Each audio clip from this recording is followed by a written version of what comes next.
Lang paggunita, kina Papa San Cornelio at Obispo San Cipriano, mga martir.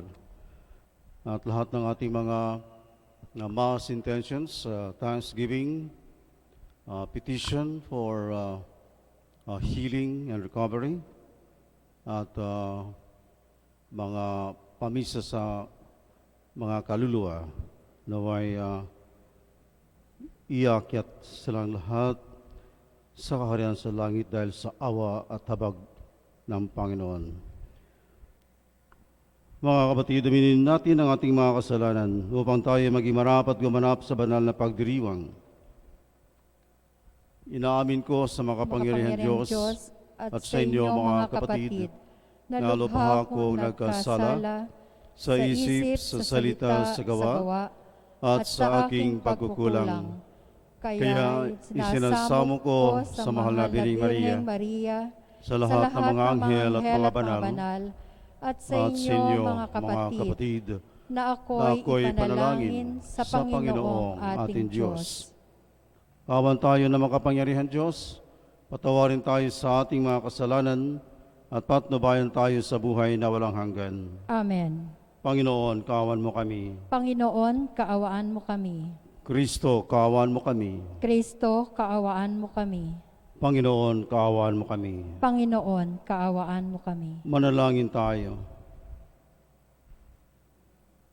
Ama namin makapangyarihan, ibinigay mo sa iyong sambayanan sina San Cornelio at San Cipriano bilang mahuhusay na tagapangasiwa, bilang katugunan sa kanilang pagdalangin. Kami ay gawin mong matibay sa pananampalataya at katatagan at masigasig na gumagawa para sa pagkakaisa ng sambayanan. Sa pamamagitan ni Kristo kasama ng Espiritu Santo, magpasawalang hanggan. Amen.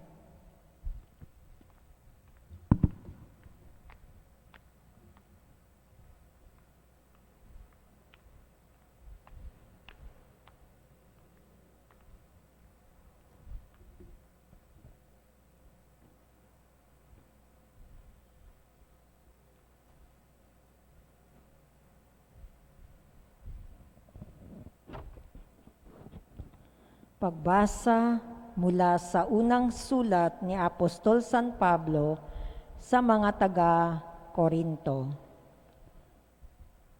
Mga kapatid, buong taimtim ninyong nasain ang mga kaloob na lalong dakila. At ngayon ay ituturo ko sa inyo ang pinakamabuti sa lahat. Makapagsalita man ako sa mga wika ng mga tao at ng mga anghel. Kung wala naman akong pag-ibig, para lamang akong batingaw na umaalingaw-ngaw o pumpiyang na tumataginting. Kung ako man ay may kakayahang magpahayag ng salita ng Diyos at umunawa sa lahat ng hiwaga, kung mayroon man ako ng lahat ng kaalaman at ng malaking pananampalataya, ano pat na palilipat ko ang mga bundok, ngunit wala naman akong pag-ibig, wala akong kabuluhan. Ipamigay ko man ang lahat kong ari-arian at ialay ko man ang aking katawan upang sunugin. Kung wala naman akong pag-ibig, walang kabutihang maidudulot ito sa akin. Ang pag-ibig ay matyaga at magandang loob. Hindi naghili, nagmamapuri o nagmamataas. Hindi magaspang ang pag-uugali, hindi makasarili, hindi magagalitin o mapagtanim sa kapwa. Hindi nito ikinatutuwa ang gawang masama, ngunit ikinagagalak ang katotohanan. Ang pag-ibig ay mapagbata, mapagtiwala, puno ng pag-asa at nagtatyaga hanggang wakas.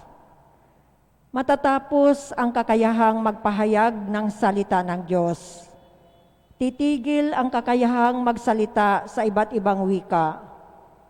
Mawawala ang kaalaman, ngunit ang pag-ibig ay walang katapusan.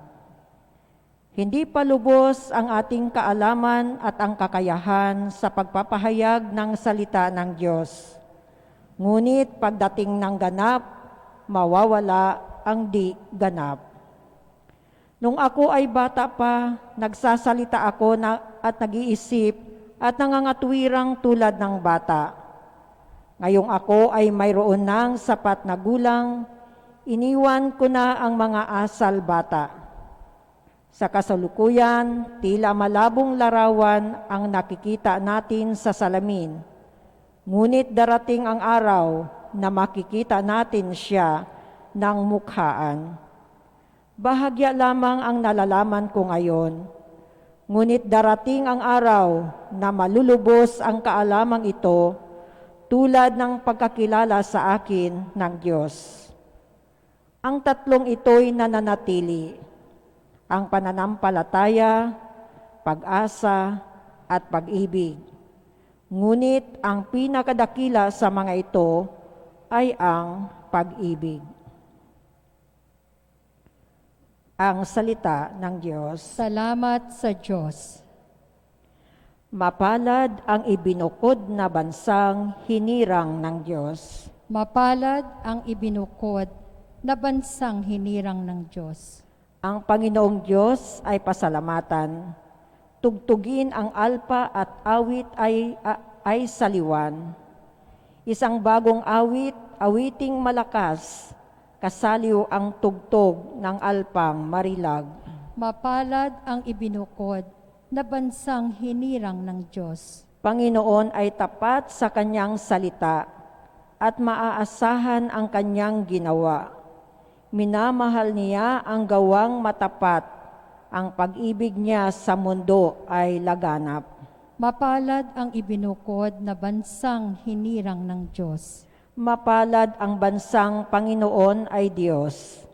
Mapalad ang bayang kanyang ibinukod. Ipagkaloob mo na aming makamit o poon ang iyong wagas na pag-ibig. Yamang ang pag-asa ay sa iyo nasasalig. Mapalad ang ibinukod na bansang hinirang ng Diyos. Magsitayo pong lahat sa pagbibigay galang ng mabuting balita ng Panginoon. Aleluya, aleluya. Espiritong bumubuhay, ang salita mo may kapal. Buhay mo ang tinataglay. Aleluya, aleluya.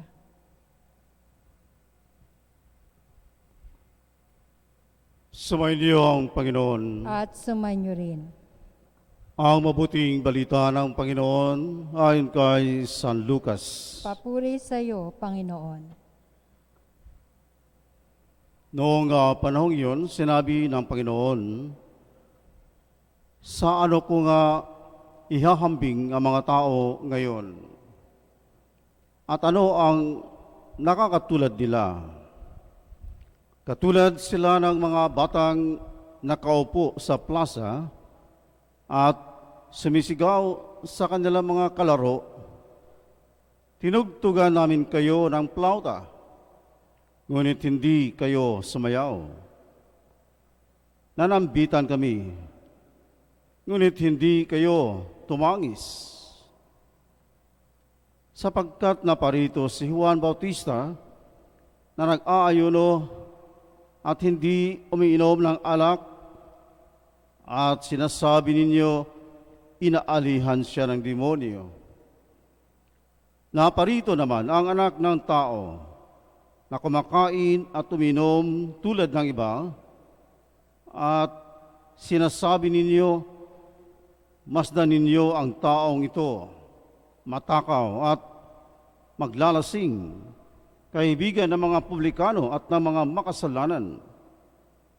Gayunman, ang karunungan ng Diyos ay napatutunayang matuwid sa pamamagitan ng kanyang mga anak. Ang mabuting balita ng Panginoon. Pinupuri ka namin, Panginoong Hesukristo. Siguro maalaala pa natin ang palabas ni Joey De Leon, Wow Mali. Ito, mga kapatid, palagay ko'y naranasan ni Juan Bautista at ng Panginoon Hesus na kung ano man ang kanilang tipong buhay, maging monghe, katulad ni Juan Bautista, at kung ayon sa kawalian na sinunod ng ating Panginoon, wow, mali pa rin. Para sa mga madlang Hudyo, ang mga tagapagsumbong, ang mga kritiko ng Panginoon. At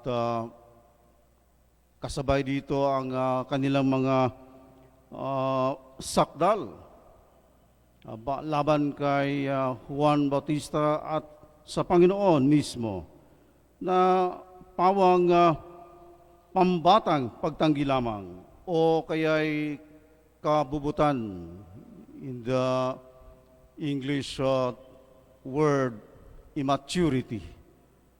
Ang kanilang mga sakdal ay pang sarili lamang at hindi man lang nila ginagalang ang katayuan ng isang Mesiyas, ang isang propeta katulad ni Juan Bautista.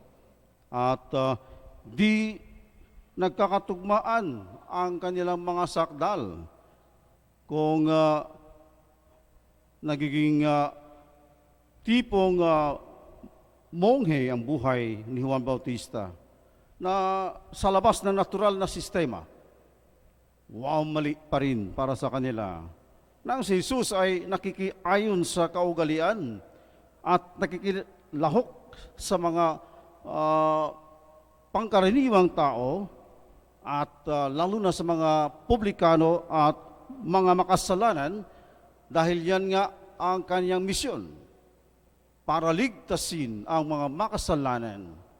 Ngunit ang mga Parisiyo, ang mga eskriba, ang mga madlang Hudyo na nagpapakatuwid, they were self-righteous people na dito sa Ebanghelyo sa huling talata, sinabi ni Jesus na ang kanurungan ng Diyos ay napatutunayang matuwid sa pamamagitan ng kanyang mga anak. Ang mga anak ng Diyos ay naging matuwid kapag sila ay namumuhay ayon sa kalooban ng Diyos at sa kautusan ng ating Panginoong Diyos.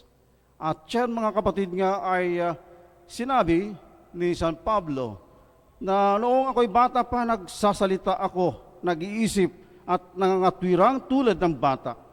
Ngayong ako'y mayroon ng sapat na gulang, iniwan ko na ang mga asal bata. At binigyan niya ng diin ang tatlong importanteng kahalagahan bilang mga tunay na mga anak ng Diyos: ang pananampalataya, pag-asa at pag-ibig. At higit sa lahat, ang pag-ibig na inihayag mismo ni San Pablo, na ang pag-ibig ay matyaga, magandang loob, hindi nananaghili, nagmamapuri o nagmamataas, hindi magaspang ang pag-uugali, hindi makasarili. Ang mga Hudyo, ang mga madlang Hudyo, mga eskriba, mga Parisiyo, ay ang kanilang iniisip ay ang buong mundo ay umiinog sa kanilang buhay bilang mga elite na mga religious elite sa mga sambayan ng Hudyo. At ang lahat ng tao ay sumusunod kung ano man ang kanilang mga alituntunin. Ngunit ito ay hindi naaayon sa kalooban ng Diyos. Kaya dito, mga kapatid, para sila mga bata, sila'y nagkaroon ng kabiguan at kawalan ng pag-asa na bunga ng kanilang kabubutan, ang kanilang pagkamakasarili at hindi ipinapairal ang tunay na pag-ibig sa Diyos at sa kapwa. Kaya ang pag-ibig ay mapagbata, mapagtiwala, puno ng pag-asa at nagtitiyaga hanggang wakas. Tayo rin, mga kapatid, ay hinahamon pa rin sa ating kasalukuyan na kalagayan. Alam natin na tayo ay huling taon na napaghahanda para sa ating darating na jubileo next year, at kaya ito ay parang sinusubukan sa ating buong bansa na tinagurian the only Christian country in the Far East. Tayo ba ay talagang mga matured Christian nation na hindi sumusunod sa mga kabubutan na mga paraan na pantao lamang.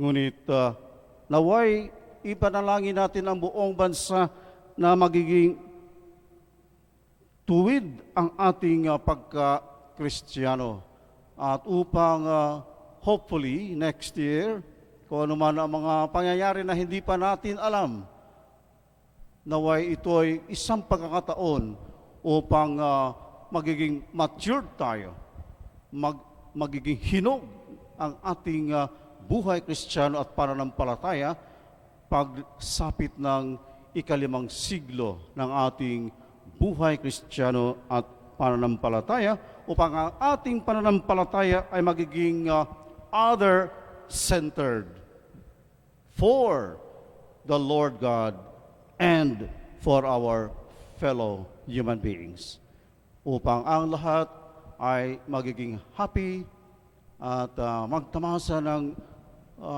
yung tinatawag na spiritual satisfaction na nagmumula mismo sa grasya ng Diyos para sa ating kaligtasan.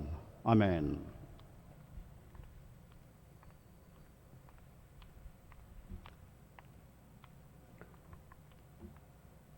Ipinahayag ng mga propeta ang pagdating ng ating mananakop sa pamamagitan ng pagpapahayag ng pagsisisi sa mga kasalanan.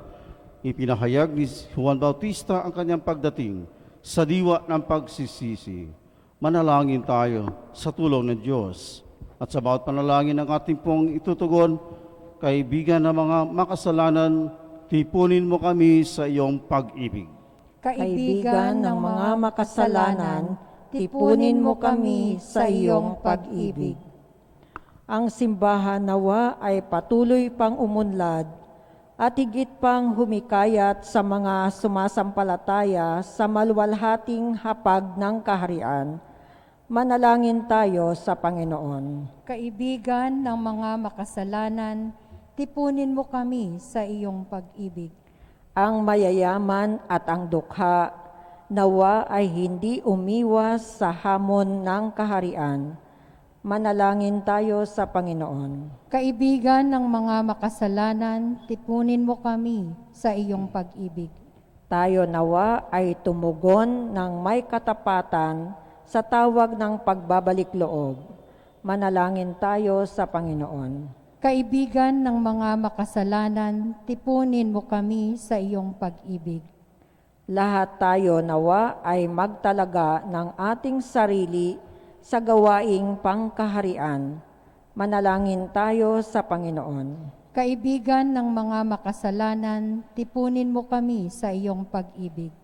Ang mga yumao nawa ay mabuhay sa tahanan ng Panginoon at magbunyi sa hapag ng buhay na walang hanggan. Manalangin tayo sa Panginoon. Kaibigan ng mga makasalanan, tipunin mo kami sa iyong pag-ibig. Tahimik nating idalangin sa Diyos ang ating mga pansariling kahilingan.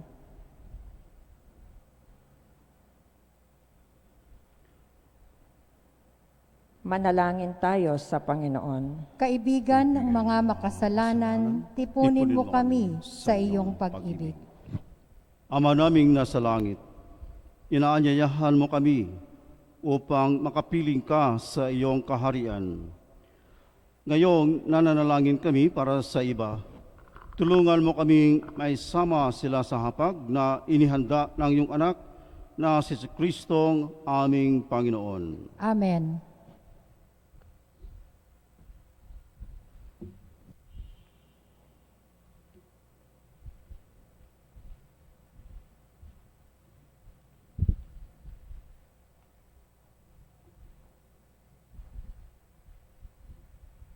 Kapuri-puri ka Diyos sa mga lumikha sa sanlibutan sa iyong kagandang loob. Narito ang aming may alay mula sa lupa at bukan ang aming paggawa tinapay na ito para maging pagkaing nagbibigay buhay. Kapuri-puri ang poong may kapal ngayon at kailanman.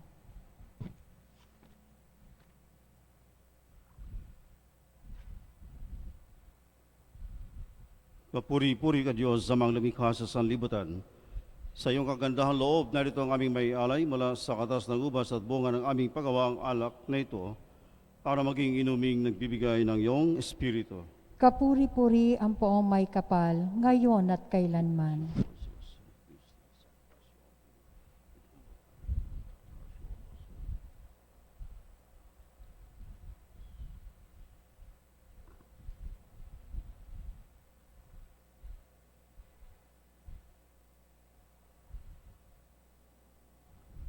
Manalangin kayo mga kapatid, upang ang paghahain natin ay kalugdan ng Diyos amang makapangyarihan.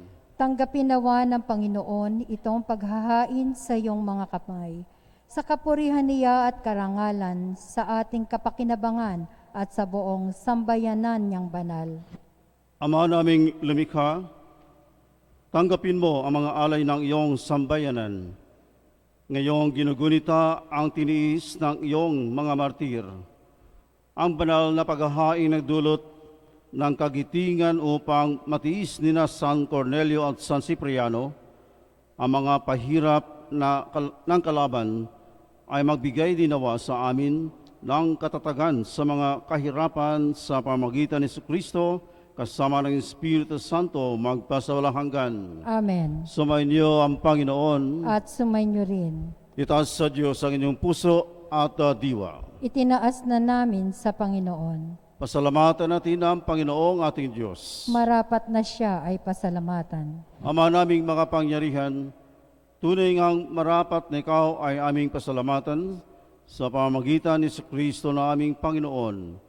Ngayong sina San Cornelio at Cipriano ay pinararangalan sa pamumuhay nilang totoong uliran at pagiging maaasahan sa panunungkulan, kaya't si Kristo na maaasahan sa katapatan ay inihahayag sa pangangasiwa sa sambayanan.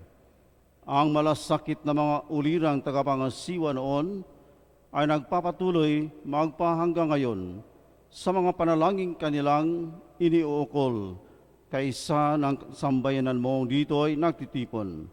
Kaya kaysa ng mga anghel na nagsisiawit ng papuri sa iyo, nang walang humpay sa kalangitan, kami nagbubuni sa iyong kadakilaan. Santo, Santo, Santo, Panginoong Diyos ng mga hukbo, napupuno ang langit at lupa ng kadakilaan mo, o sana sa kaitaasan.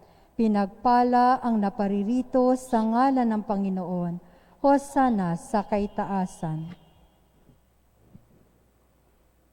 Ama naming banal, ikaw ang bukal ng tanang kabanalan, kaya't sa pamamagitan ng iyong Espiritu, gawin mo ang banal ang kaloob na ito, upang para sa aming maging katawan at dugo ng aming Panginoong Jesucristo.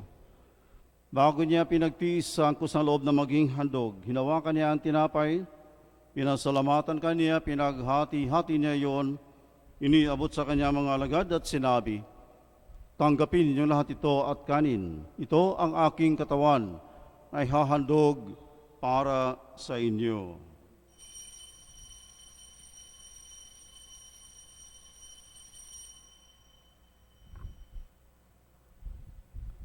Gayon din naman, nung matapos ang hapunan, hinawakan niya ang kalis.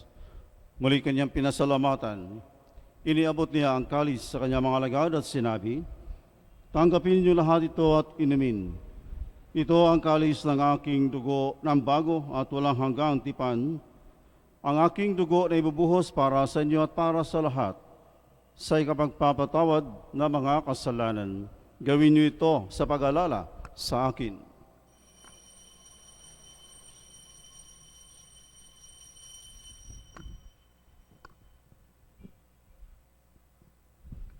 Ang misteryo ng pananampalataya. Si Kristo'y namatay, si Kristo'y nabuhay, si Kristo'y babalik sa wakas ng panahon. Ama, ginagawa namin ngayon ng pag-alala sa pagkamatay at muling pagkabuhay ng iyong anak. Kaya't inialay namin sa iyo ang tinapay na nagbibigay buhay at ang kalis na nakakaloob ng kaligtasan. Kami nagpapasalamat dahil kami yung minarapat na tumayo sa harap mo para maglingkod sa iyo. Isinasamo namin kami magsasalo-salo sa katawan at dugo ni Kristo ay mabuklod sa pagkakaisa sa pamamagitan ng Espiritu Santo. Ama, lingapin mo ang iyong simbahang laganap sa buong daigdig. Puspusin mo kami sa pag-ibig kaysa ni Francisco naming Papa at ni Broderick naming Apostolic Administrator at ang tanang kaparian. Alalahanin mo rin ang mga kapatid namin na himlay na may pag-asang sila muling mabubuhay, kaya din ang lahat ng mga pumanaw. Kaawaan mo sila at patuloyin sa iyong kaliwanagan. Kaawaan mo at pagdapatin kaming lahat na makasalo sa iyong buhay na walang wakas. Kaysa ng mahal na Birhing Maria na ina ng Diyos, kaysa ng kabiyak ng puso niyang si San Jose, kaysa ng mga apostol at ng lahat ng mga banal na namuhay dito sa daigdig ng kalugod-lugod sa iyo, may pagdiwang nawa namin ang pagpupuri sa ikararangal mo sa pamamagitan ng iyong anak na aming Panginoong Hesukristo. Sa pamamagitan ni Kristo, kasama niya at sa Kanya, ang lahat ng parangal at papuri ay sa iyo, Diyos Amang makapangyarihan, kasama ng Espiritu Santo magpasawalang hanggan. Amen. Sa tagubilin ng mga nakagaling na utos sa turo ni Jesus na Panginoon natin at Diyos, ipahayag natin ng lakas loob.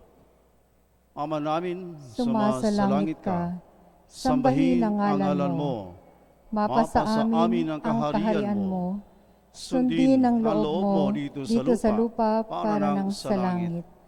Bigyan mo kami ngayon ng aming kakanin sa araw-araw, at patawarin mo kami sa aming mga sala, para ng pagpapatawad namin sa nagkakasala sa amin, at huwag mo kaming ipahintulot sa tukso, at iadya mo kami sa lahat ng masasama.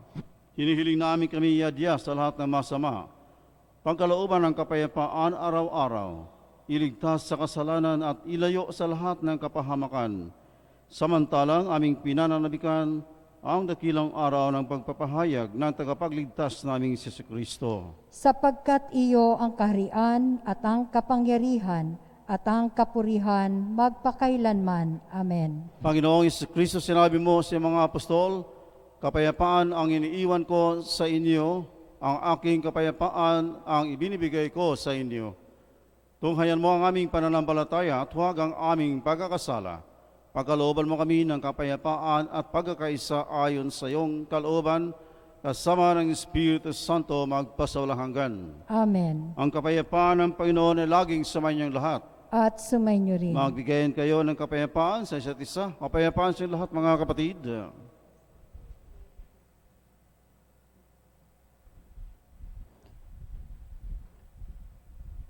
Kordero ng Diyos na nag-aalis ng mga kasalanan ng sanlibutan, maawa ka sa amin. Kordero ng Diyos na nag-aalis ng mga kasalanan ng sanlibutan, maawa ka sa amin. Kordero ng Diyos na nag-aalis ng mga kasalanan ng sanlibutan, ipagkaloob mo sa amin ang kapayapaan. Ito ang kordero ng Diyos. Ito ang nag-aalis ng mga kasalanan ng sanlibutan. Mapalad ang mga inaanyayahan sa kanyang banal na piging. Panginoon, hindi ako karapat-dapat na magpatuloy sa iyo. Ngunit sa isang salita mo lamang ay gagaling na ako. ang katawan ni Kristo. Amen.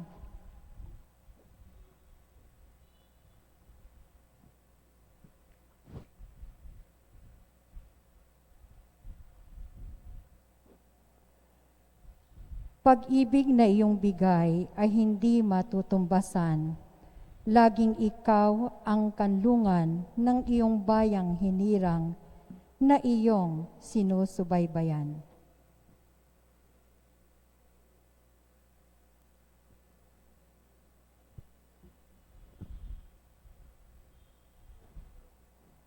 Komunyong Espiritual. Aking Jesus, nananalig akong ikaw ay nananahan sa pinakabanal na sakramento. Mahal kita ng higit sa lahat ng bagay at nais kong tanggapin ka sa aking kaluluwa. Subalit sa sandaling ito, ikaw ay hindi ko matatanggap sa banal na komunyon. Naway tanggapin kita ng espiritual sa aking pagnanais na ito at pumasok sa aking puso. Niniyayakap kita na parang naririto sa akin at pinagkakaisa ko ang sarili sa iyo. Huwag hayaang mawalay ako sa iyo. Amen.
Manalangin tayo.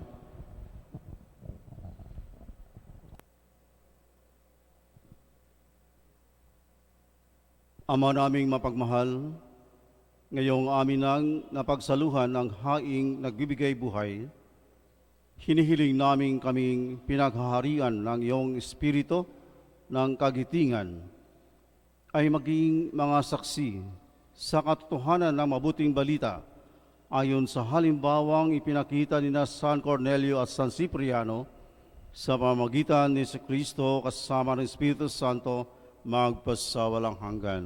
Amen. Magsiluhod po tayo para sa Oratio Imperata laban sa COVID-19. Makapangyarihan at mapagmahal na Ama, nagsusumamo kami sa iyo upang hilingin ang iyong patnubay laban sa COVID-19 na nagpapahirap sa marami at kumitil na ng mga buhay. Gabayan mo ang mga dalubhasang naatasan na tumuklas na mga lunas at paraan upang ihinto ang paglaganap nito. Patnubayan mo ang mga lumilingap sa may sakit upang ang kanilang pagkalinga ay malakipan ng husay at malasakit. Itinataas namin ang mga nagdurusa, makamtan nawa nila ang mabuting kalusugan.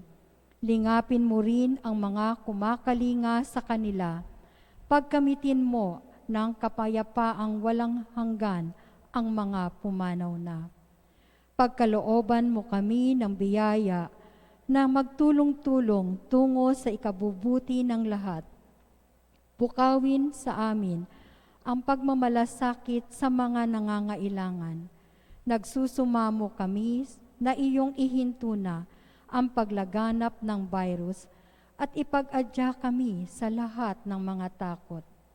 Hinihiling namin ito sa pamamagitan ni Hesukristo na nabubuhay at naghaharing kasama mo at ng Espiritu Santo, iisang Diyos, magpasawalang hanggan.